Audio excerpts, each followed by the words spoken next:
성경을 읽을 때면 여러분 어떻습니까? 저는 어떤 때는 읽다가 궁금한 게 너무 많아서 앞으로 진도를 못 나가고 한 페이지에서 하루를 머물 때도 있습니다. 여러분도 그렇습니까? 예수님께서 십자가에 못 박혀 죽으신 곳이 골고다죠. 그런데 사흘 후에 부활하신 다음에 예수님 뭐라고 말씀하시냐면 제자들보다 먼저 갈릴리로 간다라고 말씀하세요. 그런데 승천하시는 것은 또 예루살렘에 와서 하세요. 왜 예수님은 다시 갈릴리로 가셨다가 예루살렘으로 돌아와서 감람원에서 승천하셨죠? 저 아직 답을 찾지 못했어요. 왜 그러셨는가? 여러분, 예수님께서 가버나움에 이사 가셔서 사신 것 아시죠? 가나의 혼인잔치에 참여하러 가셨다가 예수님이 어머니를 만났어요. 예수님이 어머니를 모시고 가버나움에 가십니다. 며칠 있다가 곧장 자기 집인 나사렛으로 가지 않고 유다 땅으로 돌아가셔요. 그리고 유다 땅에서 다시 왔을 때에 주섬주섬 짐 챙겨서 가버나움으로 이사 가셔요. 왜 가버나움으로 이사 가셨을까요? 참 궁금해요. 마태복음 4장에 보니까 예수님께서 이사 가신 것에 대해서는 이사야가 예언해 놓은 게 있어요.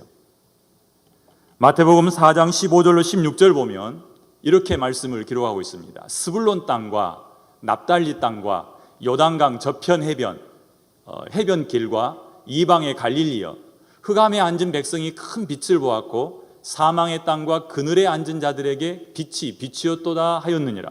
이건 이사야의 예언이에요. 그런데 이 앞절에서 14절에서 뭐라고 말씀하시냐면 예수님께서 가버나움에 가서 사시니 이는 선지자 이사야로 하신 말씀을 이루려 하려 합니다. 이사야가 예언해 놓은 것을 성취하기 위해서 예수님께서 가버나움으로 이사 가셨다라는 거예요. 그런데 가버나움에 가서 하시는 일이 뭐냐면 그곳에서 선교의 전초 기지를 마련하시고 거기를 근거지로 해서 두루 다니시면서 갈릴리에서 복음을 전하시는 겁니다. 그런데 그거 아십니까? 갈릴리는 이 팔레스타인 지역, 이스라엘 사람들에게는 그렇게 좋은 지역은 아니었어요. 인상이 좋지 않아요. 갈릴리 사람들은 특유한 억양이 있었고요. 예수님이 붙잡혔을 때 가야바의 뜰에 베드로가 들어갔을 때 즉각적으로 베드로를 알아본 건 뭐였냐면 그의 억양 때문이었어요. 그리고요, 예수님에 대해서 소개할 때 요한복음 7장 보니까 야, 갈릴리에서는 선지자도 나오지 않아 라고 이야기를 해요. 일반적으로 사람들한테 무시당하는 지역이 갈릴리 지역이에요. 그런데 오늘 우리는 갈릴리 사람이라고 하는 제목을 가지고 함께 말씀을 살피기를 원해요. 함께 읽었던 사도행전 2장 1절로 13절 말씀의 가장 중요한 이슈는 뭐예요? 오순절 날이 이름에 성령이 임하였더라예요. 성령 강림, 성령 충만, 성령 세례에 관한 이야기들 나눠야 마땅하겠지만 저는 오늘 약간 다르게 갈릴리 사람, 제목만 가지고는 무슨 이야기 할지도 짐작도 할 수 없을 거예요.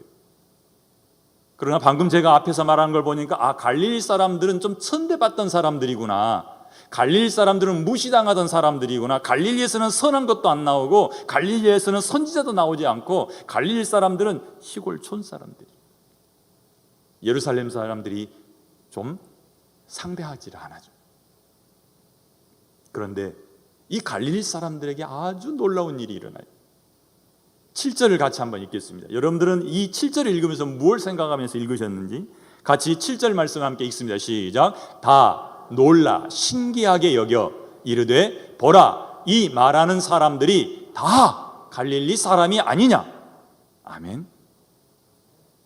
이건 누가 하는 이야기예요? 읽기도 힘든, 발음하기 힘든 사람들이 하는 이야기죠.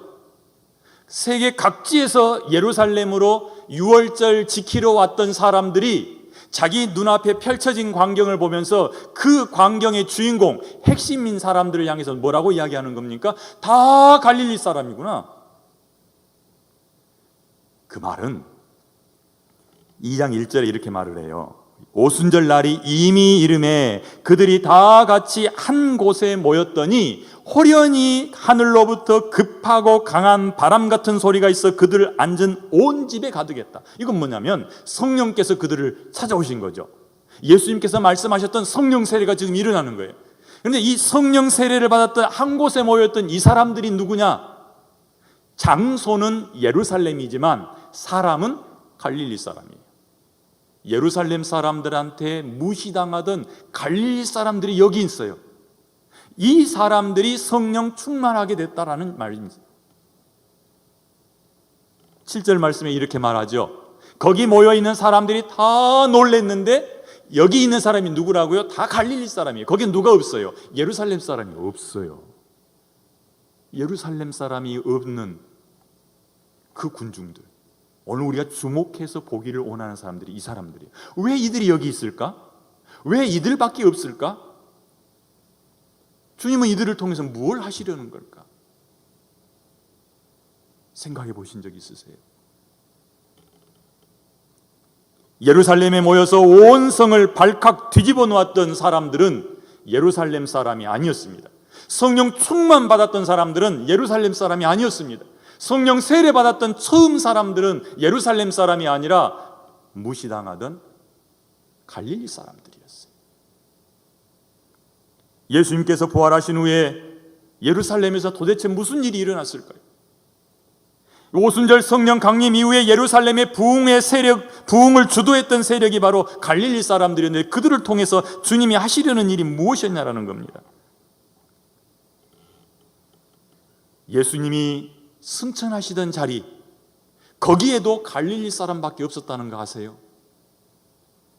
사도행전 1장을 보면요, 사도행전 1장에 감람원이라는 곳에서 모여서 예수님께서 승천하시죠. 그때 거기 모여있던 사람들이 다 하늘을 쳐다보는데 자세히 쳐다보고 있어요. 그러자 두 천사가 나타나서 그들에게 말합니다. 뭐라고 부릅니까? 갈릴리 사람들아.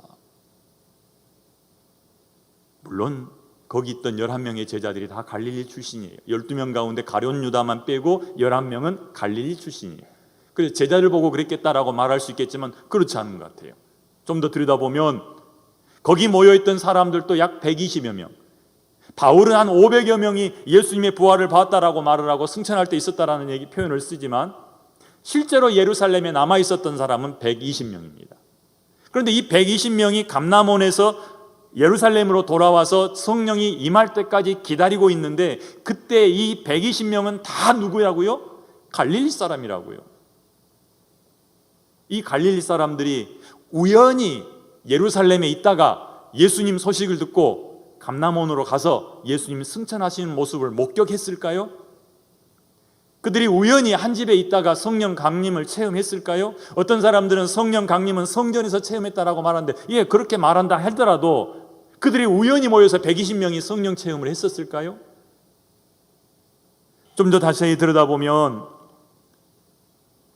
사도행전 1장 13절에 그런 얘기가 있습니다. 그들이 감람원이라고 하는 동산에서 예루살렘으로 돌아와서 자기들이 유하던 다락방으로 들어갔다라고 말해요. 잘 보세요. 자기들이 거주하던 다락방으로 들어간 거예요. 그러면 승천하시기 전부터 그들은 어디에 있었던 거예요? 이 다락방에 거주하고 있었던 거예요. 집단 생활하고 있는 거죠. 합숙하면서 뭔가를 하고 있었어요. 그러니까 함께 모여서 120명이 다락방에서 간절히 뭔가를 하다가 예수님 만나서 예수님과 함께 감람원 가서 예수님을 하늘로 보내드리고 다시 돌아와요. 그런데 그것이 계획적이라고 하는 것이 드러나는 게 뭐냐면 12절에서 이렇게 말합니다. 예루살렘에서 가까워 안식일에 가기 알맞은 길이라. 안식일이라도 갔다 올 수 있는 길이 바로 거기예요. 그러니까 그걸 생각하고 그 집을 잡은 거죠. 그리고 거기 들어가서 120명이 계속해서 뭔가를 하다가 중간에 예수님 승천하시고 다시 되돌아와서 거기서 성령이 오실 때까지 기도하기를 힘썼어요. 그런데 내려와서 기도하기를 힘쓴 거 보니까 그 전에도 기도 모임을 했던 것 같아요. 거기에 누가 있다고 말합니까? 14절에 보니까 여자들과 예수의 어머니 마리아와 예수의 아우들이 거기 있다고 하고요. 13절에서는 예수님의 11 제자의 이름을 이야기해요. 갈릴리 사람들이죠. 여자라고 하는 것은 예수님을 따라다니면서 자기의 것으로 예수님을 수종들었던 사람들, 예수님이 십자가에 못 박혀 죽으실 때 십자가 아래서 예수님을 바라보며 울고 있었던 그 사람들, 그리고 예수님의 어머니 마리아와 동생들, 어머니와 동생들은 최근까지도 예수를 믿지 않았어요. 아마 부활 후에 갈릴리에 가셨을 때 만났고 그때부터 예수님을 따라다니지 않았겠느냐라는 생각을 합니다. 뭔가가 분명히 일어나고 있는 거예요. 우연히 일어나는 일은 아니에요. 예수님께서는 이 갈릴리 사람들을 통해서 뭔가를 하기를 원하셨고 계획적으로 일을 하는 거죠. 왜냐하면 성령 하나님을 그들에게 부어주시겠다고 말씀하시는 것은 언제부터 계획을 세웠어요? 구약시대부터 세웠던 거예요. 그래서 베드로가 요엘이 말하되 라고 말하면서 요엘 선지자가 예언했던 너희 자녀들에게 성령을 부어줄 거다, 하나님의 영을 부어줄 거다라는 말씀을 하고 계세요. 그러니까 아주 오래전부터 이 성령 강림이 계획된 거죠. 그 성령 강림을 처음 받을 사람들이 갈릴리 사람들로 계획되고 추진되었다는 것이 예수님이 그것을 계획적으로 진행해 오셨다라는 얘기예요. 여러 지역에서 유월절에 참여하기 위해 예루살렘에 모였던 모든 경건한 유대인들, 그리고 유대교에 들어온 이방 사람들이 깜짝 놀랐던 그 정체, 그게 바로 무시당하던 갈릴리 사람들이었다는 거예요. 이 갈릴리 사람들은 불과 일주일 전만 해도 그리 두각을 드러내지는 않았어요. 예수님이 승천하신 다음에도 일주일 내내 그들이 하는 일은 밥 먹고 기도하는 일밖에 없었어요. 그래서 그렇게 말하죠. 전혀 기도에 힘쓰더라. 오로지 기도만 했더라. 성령 오시기만을 기다렸던 사람들. 40일 동안은 예수님과 함께 공부를 했죠. 사도행전 1장에서는 그 공부한 내용에 대해서 두 가지라고 말씀을 드린 적이 있어요. 하나는 예수 그리스도께서 부활하신 것을 스스로 증거를 하되 구약 성경을 인용해 가면서 증거했고, 또 하나는 하나님 나라에 대해서 말씀을 하셨어요. 이걸 성경을 가르치신 거죠. 그리고 나서 몇 날이 못 되어 성령으로 세례받을 테니 너희들은 예루살렘을 떠나지 말고 아버지께서 약속하신 그것을 기다리라라고 말씀하시고 승천하시게 돼요. 이게 40일 동안 있었던 일이요, 그 이후 열흘 동안 있었던 일은 전혀 기도에 힘쓰는 일이었습니다. 그 일들이 일어난 후에 주님께서는 그들을 통해서 뭔가를 행하시는 거예요. 우리가 지금 그거를 보고 싶은 거예요. 왜 하나님께서는 이 천대받던 갈릴리 사람들을 불러서 예루살렘을 뒤집어 놓았을까? 왜 갈릴리 사람들이 예루살렘으로 모여들었을까요? 저는 성경 구절 두 개에 주목을 했어요. 하나는 마태복음 28장 16절에서 20절의 말씀입니다.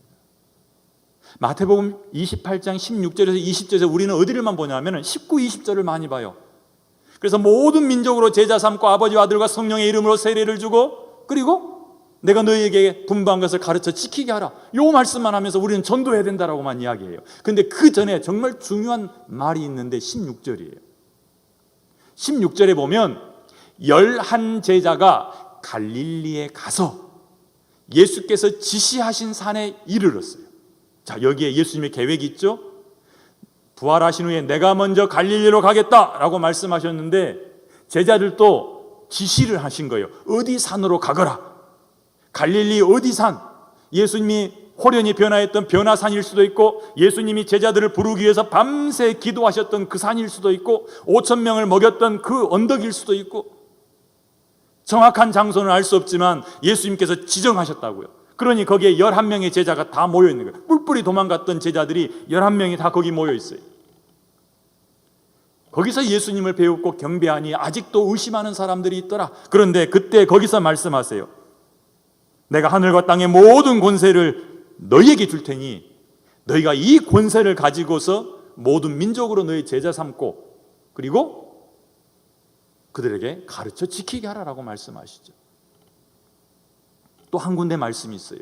그건 승천하기 직전에 사도행전 1장 8절에서 하시는 말씀이죠. 오직 성령이 너희에게 임하시면 너희가 권능을 받고 예루살렘과 온 유대와 사마리아와 땅끝까지 이르라 내 증인이 되리라 하시니라. 이 두 말씀은 전도, 선교라고 하는 관점에서 보면 같은 말씀인 것처럼 보여요. 그러나 약간 달라요. 앞에 마태복음 28장 말씀은 갈릴리 산에서 하신 말씀이에요. 그 다음에 사도행전 1장 8절은 감람원에서 하신 말씀이에요. 그리고 또 하나 조금 관점이 다르다는 것은 앞에 마태복음 28장의 말씀은 누구에게 복음을 전할 거냐? 어디로 갈 거냐? 누구에게 복음을 전할 거냐? 모든 민족에게 가거라. 그럼 사도행전 1장 8절에서는 어디에 더 중점이 있냐면, 하나는 성령이 너에게 임하시는 거예요. 둘은 어디서 시작해라? 예루살렘에서 시작해라.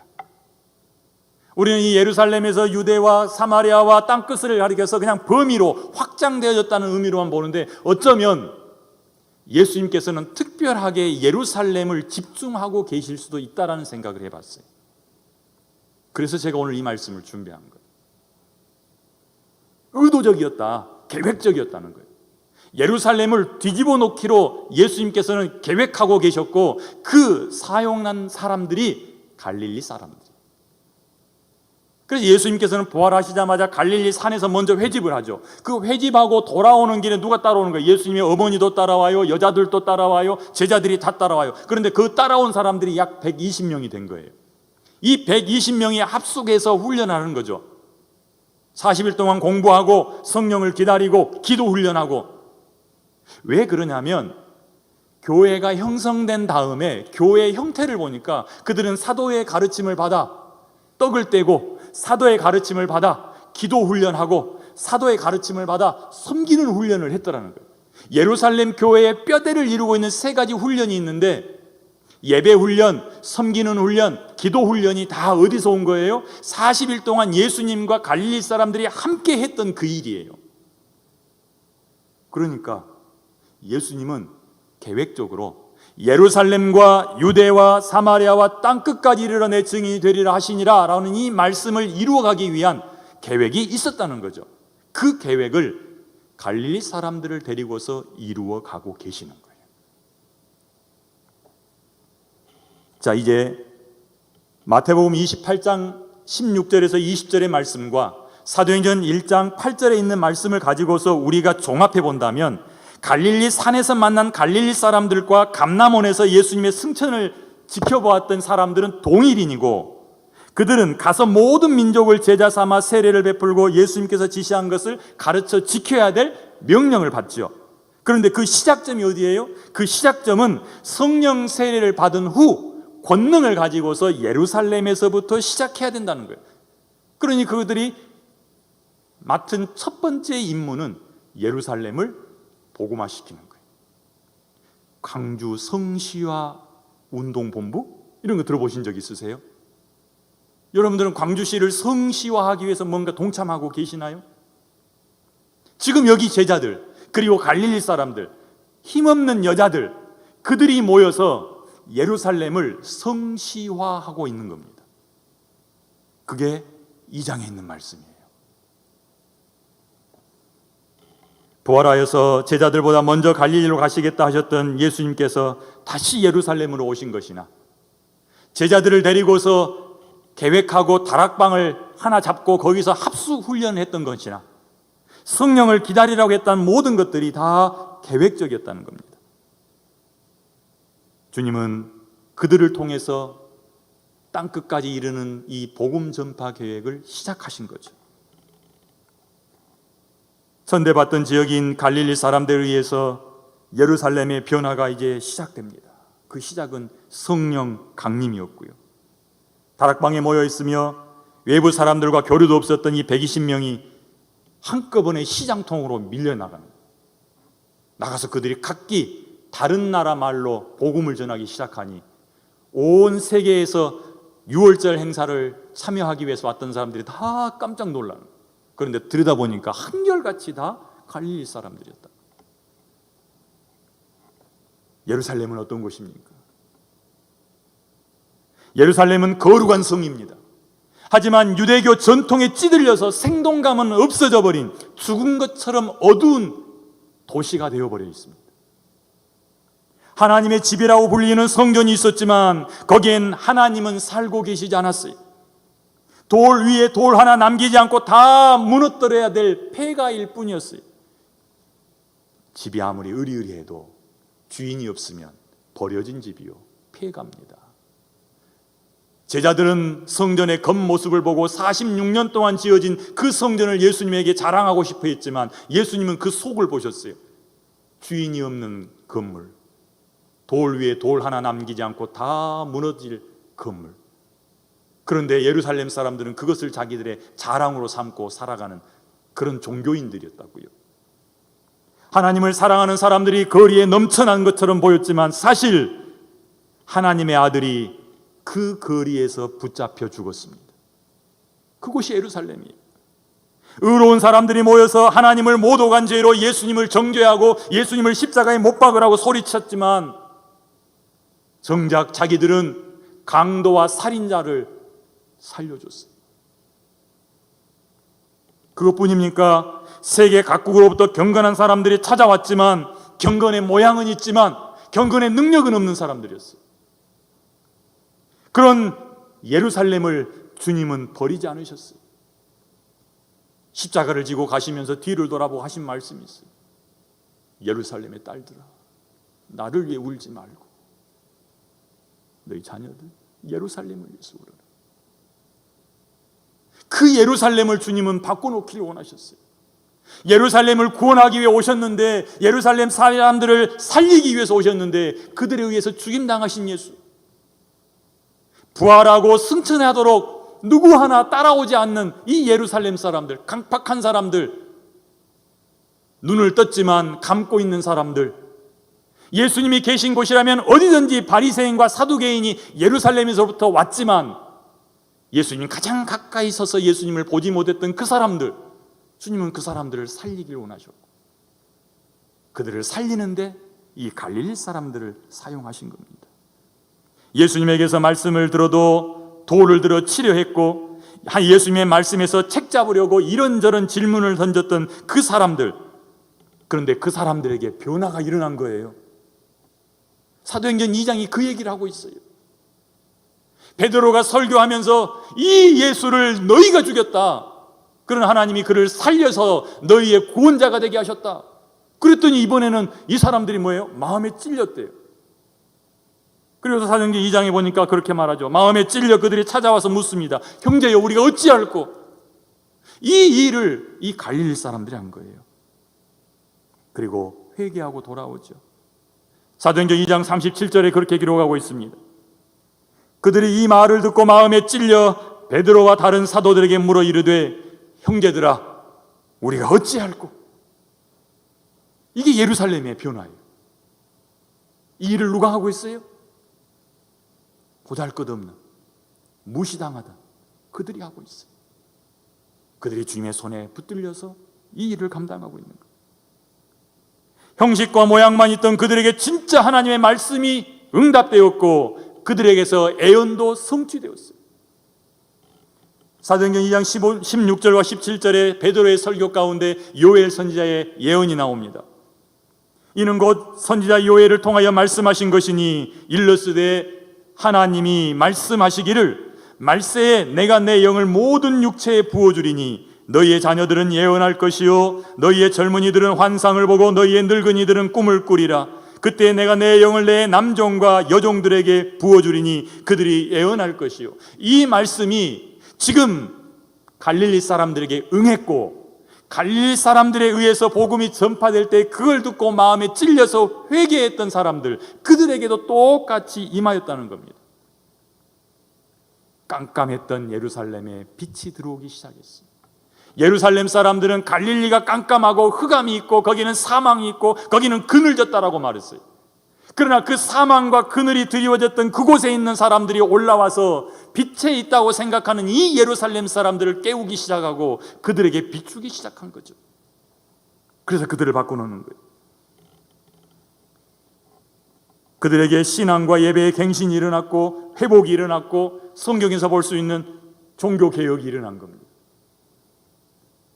그들은 신앙만이 변한 게 아니라 그들의 삶도 바뀌게 되었어요. 우리가 오늘 이 갈릴리 사람들에게 주목해야 되는 이유가 여기 있습니다.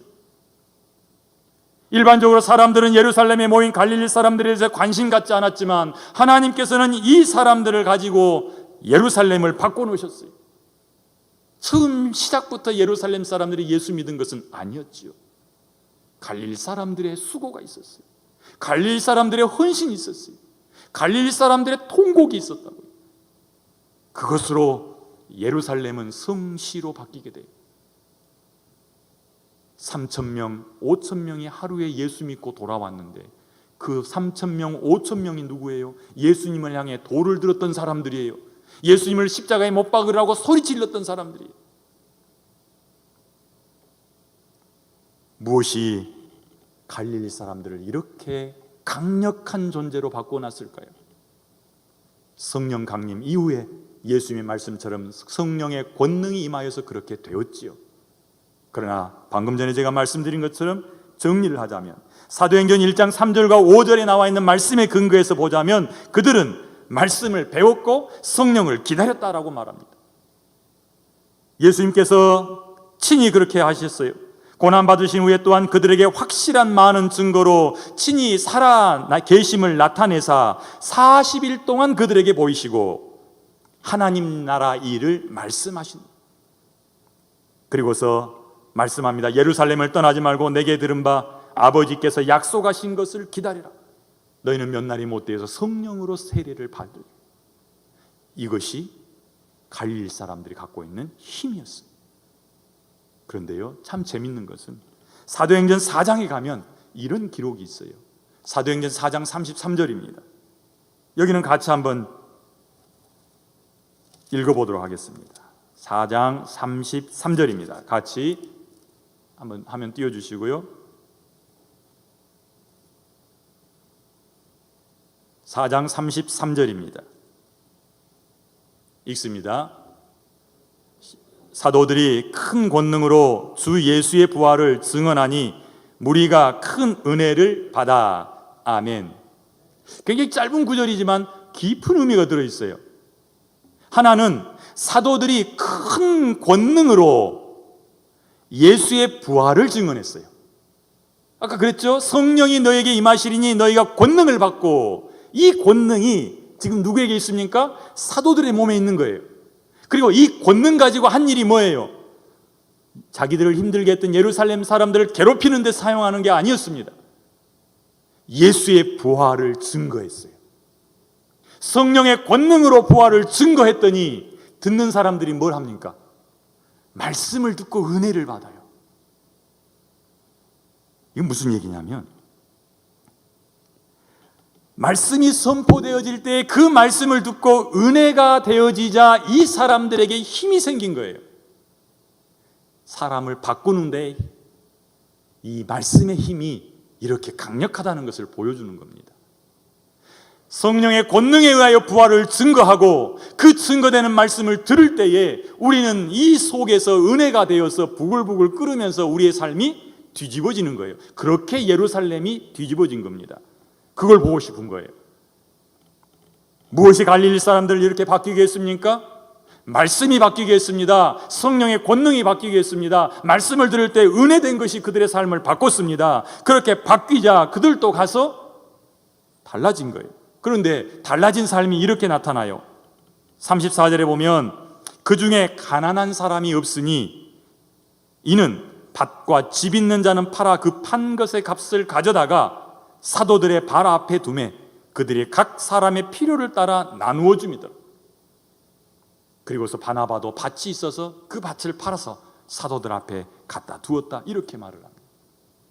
사람을 바꾸는 것은 말씀의 능력, 성령의 능력, 우리에게 부어주시는 말씀의 은혜에 있습니다. 여러분 안에, 우리 안에 이것이 충만하기를 원합니다. 말씀을 보고 말씀을 들을 때 내 마음에 찔림이 오고 내 마음에 감동이 오기 시작하면 나는 마음이 달라지죠. 마음이 달라지면 말이 달라지고 말이 달라지면 행동이 달라지기에 우리의 삶이 바뀌게 되는 겁니다. 그러나 마음이 움직이지 않는데 겉 행동만 하는 것은, 그것은 가식이죠. 오래가지 못합니다. 갈릴리 사람들이 이렇게 변화되어서 예루살렘 사람들 향해 다가갔을 때에 예루살렘 사람들도 다 바뀌게 되었다는 것입니다. 우리 속에 하나님의 말씀을 통해서 받는 은혜가 있다면 우리도 갈릴리 사람이 될 수 있을 것이요, 우리도 예루살렘 사람이 될 수 있을 것입니다. 여기 있는 우리 모두가 오늘 가족 공동 예배로 드리는 이 교구가 먼저 갈릴리 사람이 되었으면 좋겠다라는 생각을 갖습니다. 누군가는 갈릴리 사람이 되어야 예루살렘 사람이 뒤따라오죠. 예루살렘 사람은 자기 잘하고 있다고 생각하고 잘났다고 생각하고 자기는 하나님을 잘 섬긴다고 생각하는데 그러지 못하다고 천대받던 사람들이 변화되자 그들이 깨어지고 그들의 눈이 열리고 그들이 하나님을 만나게 되는 것입니다. 이게 우리 교회 안에서 일어나야 우리가 달라지고 우리가 변해서 갈릴리 사람이 되어야 광주가 바뀌고 우리나라가 바뀔 것입니다.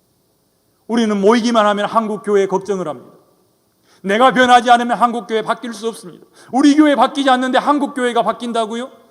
있을 수 없는 일입니다. 우리의 신앙이 전통에 묶여 있지 않는지 살펴볼 수 있기를 바랍니다. 먼저는 예루살렘 사람들을 생각하면서 혹시 그들처럼 겉모양만 있는 사람은 아닌지, 우리도 전통에 묶여 있지는 않는지. 저는 여기 온 지 1년 됐지만 여러분은 몇 년이나 되셨습니까? 그 몇 년 됐다는 시간이 여러분의 면류관이 되어서 여러분의 전통이 되어서 여러분들을 묶어두고 있지는 않습니까? 그것에 매여서 여러분들의 행동을 제대로 할 수 없고 그것에 매여서 주님 앞에 깨뜨려질 수 없고 그것에 매여서 계속해서 고개에 힘이 들어가고 있지는 않습니까? 이걸 지켜야 한다고. 그렇다면 여러분이 예루살렘 사람일 수 있습니다. 우리의 눈이 열려서 현재 우리 상태가 정확하게 보이기를 원합니다. 사도행전 2장 37절에 형제여 우리가 어찌할꼬 했던 것처럼 자기 자랑하던 사람들이 없어졌고 예루살렘 사람들은 이제는 하나님 앞에서 자기가 가졌던 그 우월감을 버렸고 자기들이 무시했던 그 갈릴 사람 앞에 형제여 우리가 어찌할꼬 이렇게 말했던 것처럼 말씀 앞에 우리의 모습이 이렇게 바뀔 수 있기를 바랍니다.